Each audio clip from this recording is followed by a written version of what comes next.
review about both.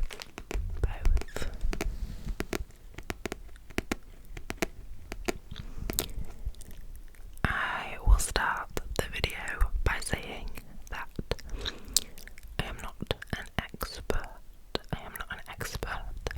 I have not studied this book. I did study Jane Eyre by Charlotte Brontë at school, but that was 11 years ago, and it's also a different book by a different author. This is just my thoughts as someone who has read the book recently and watched the film recently. There will be spoilers, so if you haven't read the book or seen the film and are wanting to, maybe just save this and come back at a later date. So I read the book last week. As someone who has read quite a few classics and quite a few gothic classics, to say that I haven't picked up Wuthering Heights before is strange, but I think after having so many years not reading the classics, I felt a little bit intimidated about picking them up again, but I'm so glad I did, because I read this book in under 48 hours. I was so consumed by it. It reminded me of why I really loved reading classics and gothic literature in the past. And I did rate the book 5 stars. I was honestly just immersed, obsessed. I absolutely loved it. I'd also annotated and tabbed it throughout. Definitely back to my English literature day. So I know there has been contention around whether this is a love story, and I think I am one of the current minority in saying and believing that this is a love story. I don't think love stories have to be happy. I don't think they have to have happily ever afters. I think they can be tragic and consuming and toxic, and I think this is one of those love stories. The premise of the book is the love between Cathy and Heathcliff, and how this all-consuming passion and obsession and their relationship in all capacities, whether it be romantic or platonic, affects everyone around them in the present time of the book and also in the future. Everything that happens in the book, every dark event that takes place, is a direct result of their love for one another, but their inability to be together for various reasons. It isn't a happy or healthy love story, but I do think it is a tragic gothic love story that is about madness and revenge and all of the negative things that love can cause. I think that Emily Brontë really spoke about generational trauma in such a well-developed and complex way, which is even more interesting because generational trauma wasn't exactly a psychological term or known concept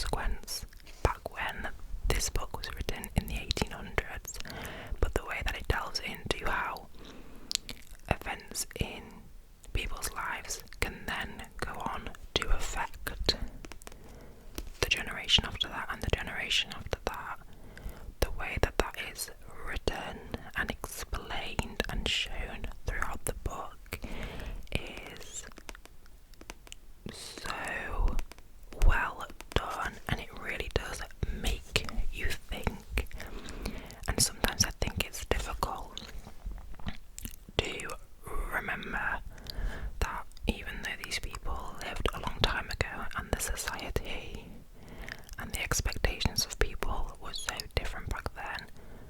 These were still just real human beings with real feelings, and those feelings of humans aren't so different to what they are today. And that made me really think it's such an interesting book because none of the characters are good. They all are pretty much terrible people. Heathcliff becomes a monster, and Kathy is a narcissist. But it does really make you think about how you feel about these characters, because I don't necessarily dislike any of them. I think they all have their complexities for different reasons, and it shows the true nature of human beings and how love can really bring out the worst in people, and how choices made can affect yourself and others around you for generations. Obviously, as with most Gothic classics, the setting and the atmosphere was delightful. That was one of my favourite things when I used to read a lot of Gothic literature, was the atmosphere, and I specifically really loved this in Wuthering Heights because I am from Yorkshire. I do not live too far away from where the Bronte sisters are from and from where Wuthering Heights is set.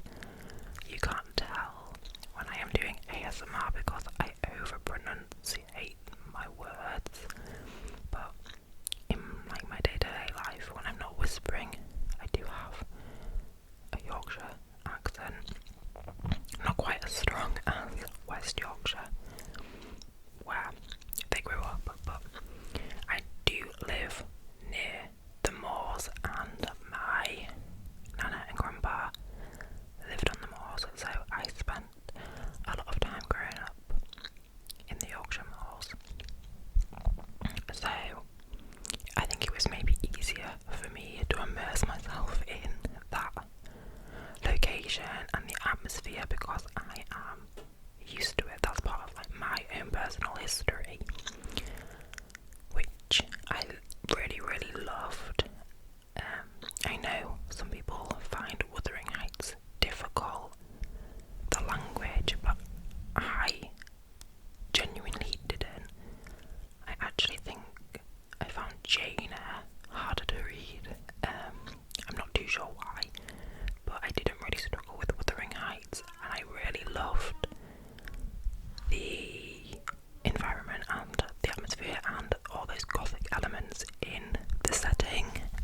I know Joseph is obviously speaking in Yorkshire dialect, and even I found those parts a bit difficult. There were certain things that I easily understood, certain terms that are still used today, but it was a struggle. It did slow my reading down. I can really understand why people struggle with those parts of Wuthering Heights, but again, I actually did really like those bits.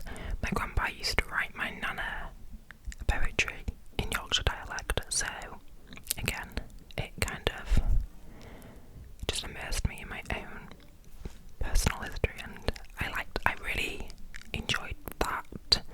I loved the personification, how the weather and the mistiness, the dreariness really related to the feelings, the characters' feelings throughout the book, and also reflected in the scenes that were coming up.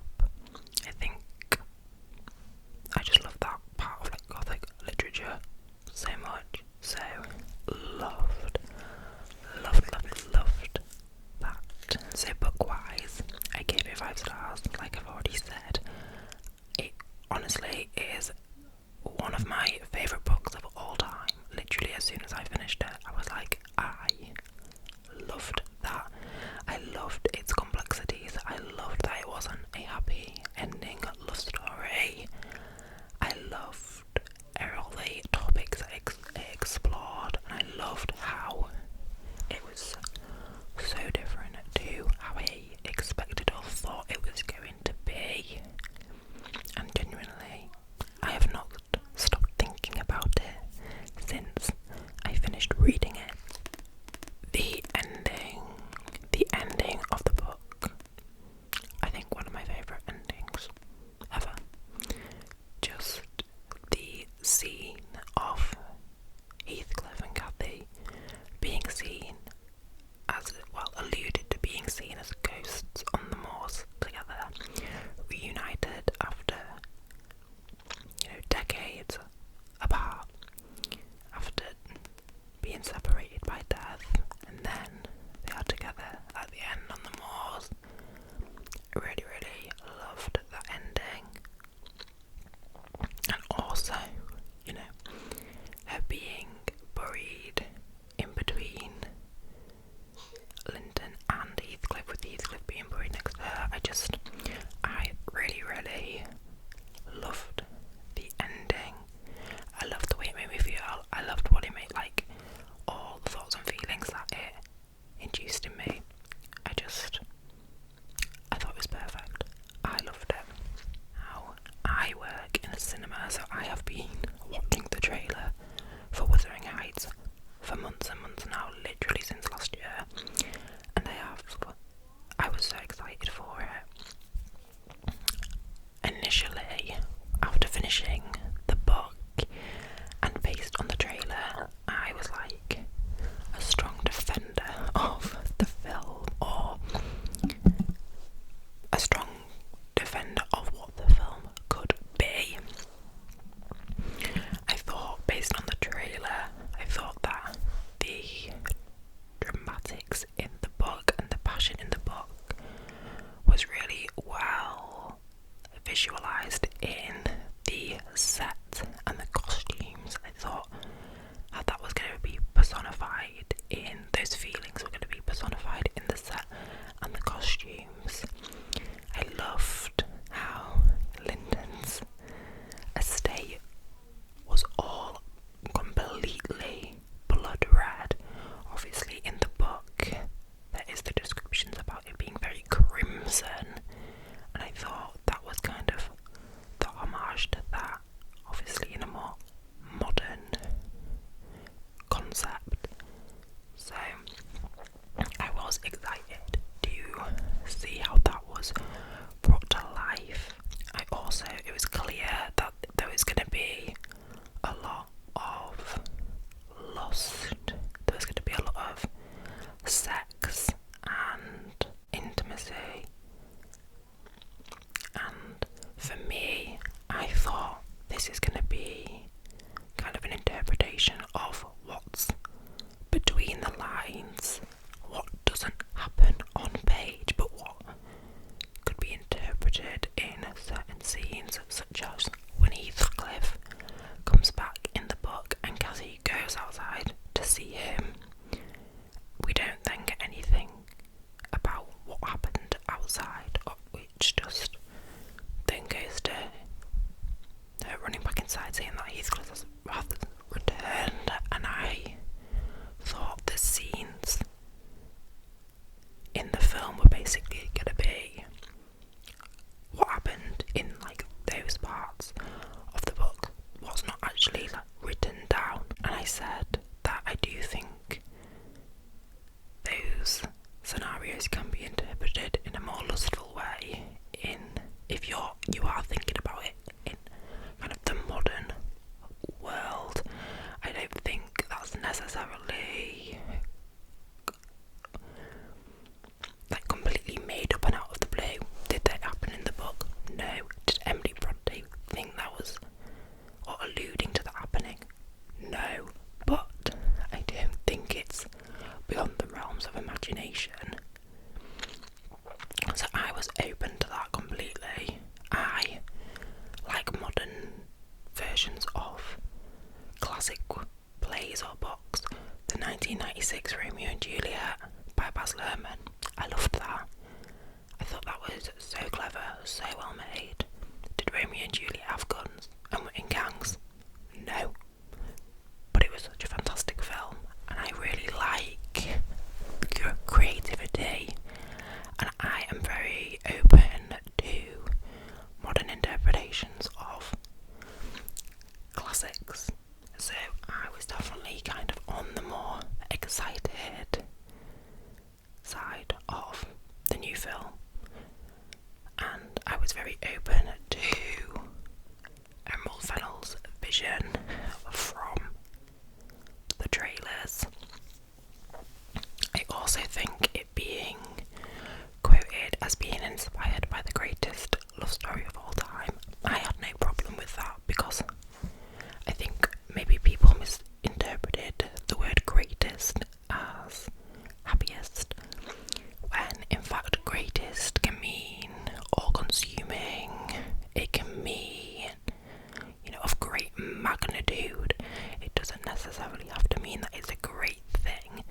It can mean impactful, which clearly Wuthering Heights had such a big impact on literature that if we had multiple adaptations that were completely accurate to the book, then it'd get pretty tiresome.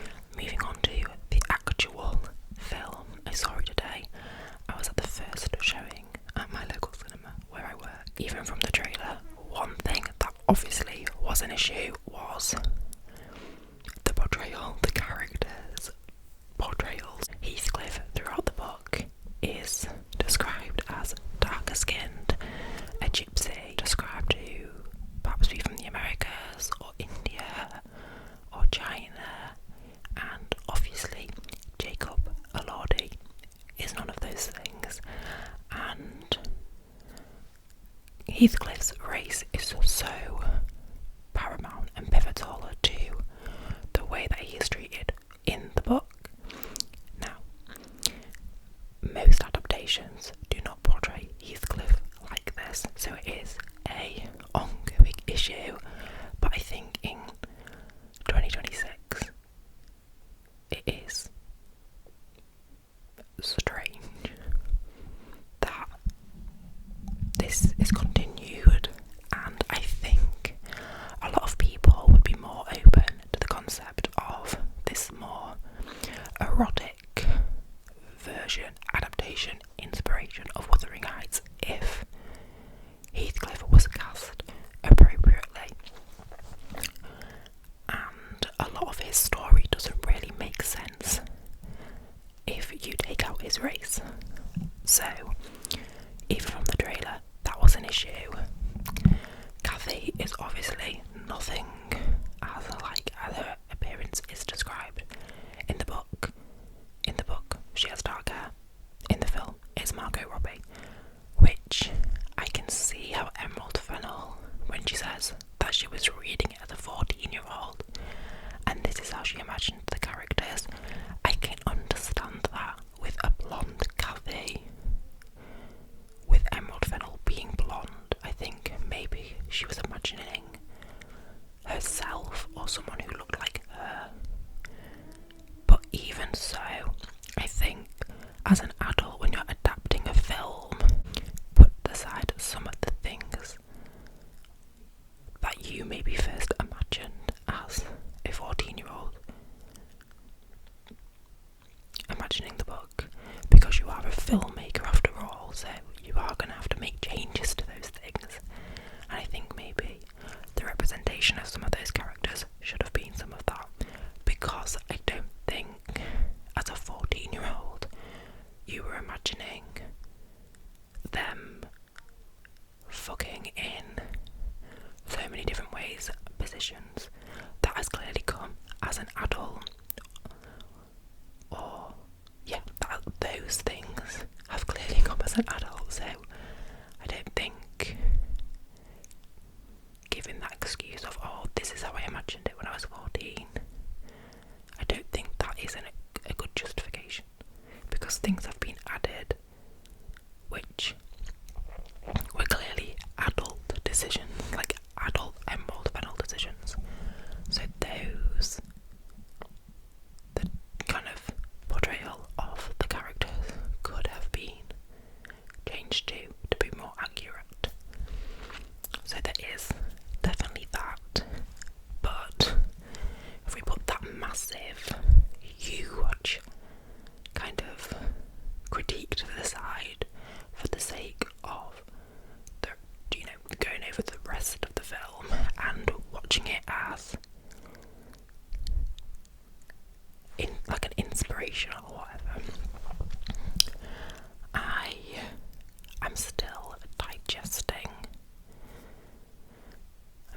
digesting it, so my thoughts and feelings may change. Like I said, I did only watch it this morning, but I don't know how I feel.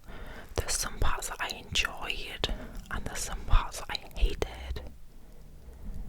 I am actually a little underwhelmed. I think that's my overall consensus, is that I thought it was going to be bigger and grander than it actually was. If you are going to make all these changes and do a modernised version, then like actually go even more over the top. And I thought it was going to be like that, and it just wasn't as out there as I genuinely thought it was going to be. Hated how they portrayed Kathy's dad. I hated that. I really didn't understand it at all, and I think that was a big change to the book. I think the representation of Nellie as a person of colour, and also Lyndon, was very strange, especially as Heathcliff was white. So I'm still kind of thinking about those things. I think those choices, it just made me question Emerald Fennell a little bit, like the reasons behind that. I loved the costumes. I loved Lyndon's stay. Loved the set for that. Gave me Alice in Wonderland vibes. Isabel gave me Alice in Wonderland vibes. I think Emerald Fennell would do a good adaptation of Alice in Wonderland. Hated Wuthering Heights, the set for actual Wuthering Heights, the place. Hated that, not how I imagined it to be at all. And I found that jarring. I think in the first 30 minutes of the film I thought, God, I hate this. And I was really like, oh, have I been defending this for no reason? And maybe I did a little. It did give me an emotional response there, like I was sobbing at the end. I think the passion and the obsession was portrayed really well, especially at the end between Heathcliff and Cathy and her death. I think that was portrayed really well. What I don't think was portrayed really well was the love between them, because all we got was basically I love you, and then they had like sex continuously for like 10 minutes in different scenes, and that showed the passion, it showed the lust, it showed the erotica, but it didn't show the emotion. I didn't get the emotion from that. I didn't get the kind of all-consuming, this is going to ruin everyone's lives, love, passion, like intimacy from that. I didn't get that. I think the emotion was missed out on it, which is a big thing. Was it hot? Yeah. But yeah, I do think kind of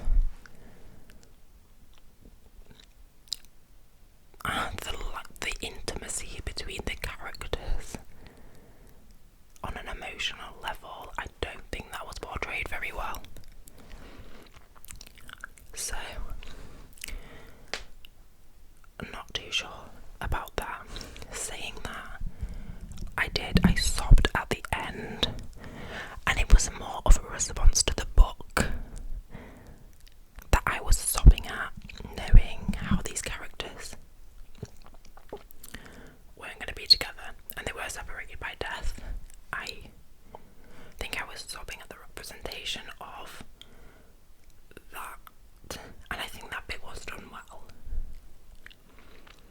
It is difficult because only the first half of the book was adapted, like in most of the adaptations, up until Cathy's death, and then we don't get kind of Heathcliff's demise even more. We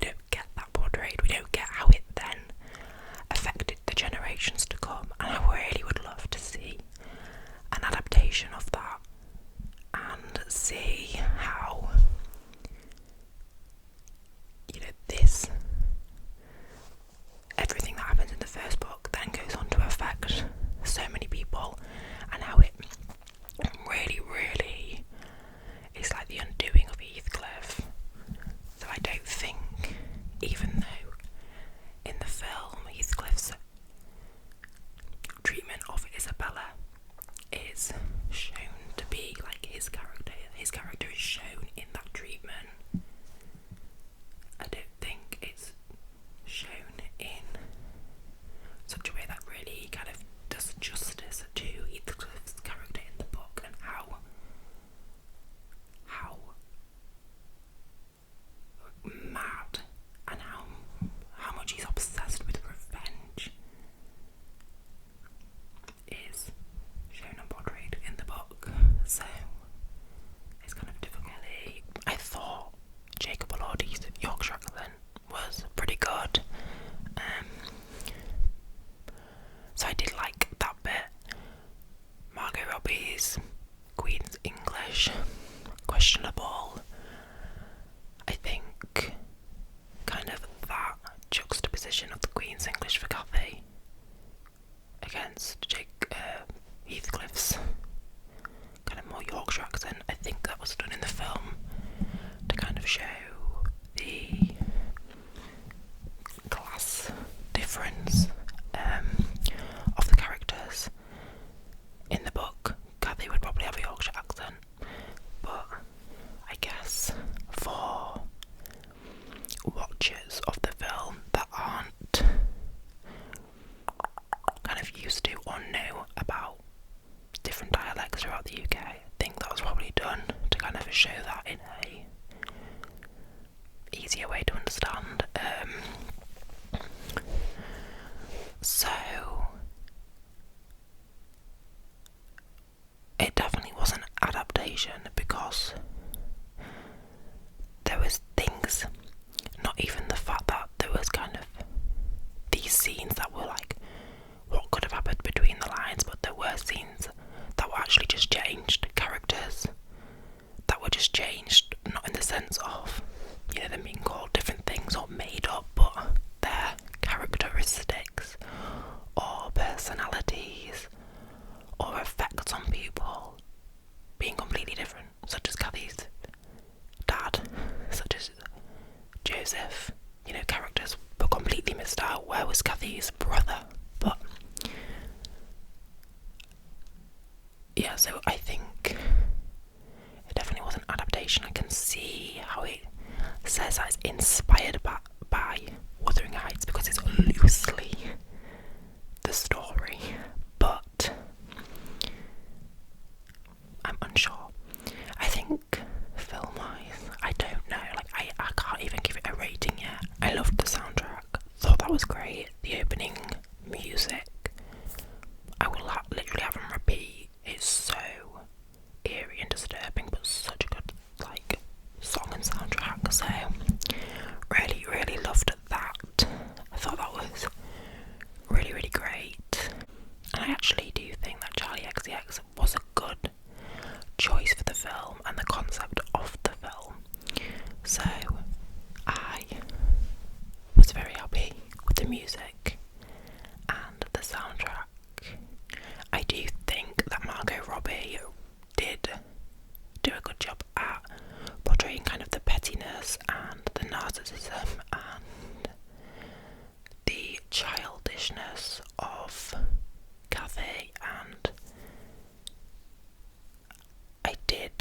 I could see her characteristics from the book in Margot Robbie's kind of portrayal of her. I could see that, you know, the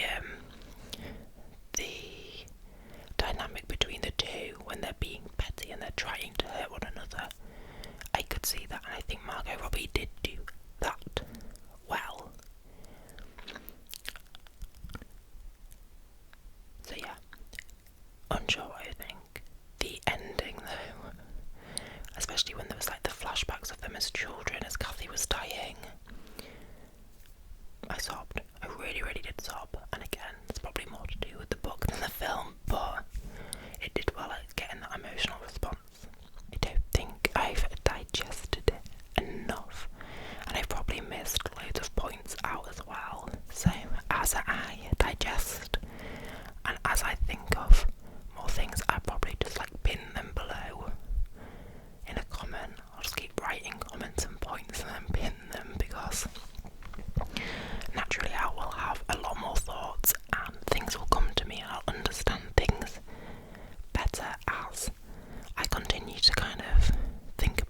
So these are just my initial ramblings that I've just needed to get off my chest because I've been thinking about it for so long.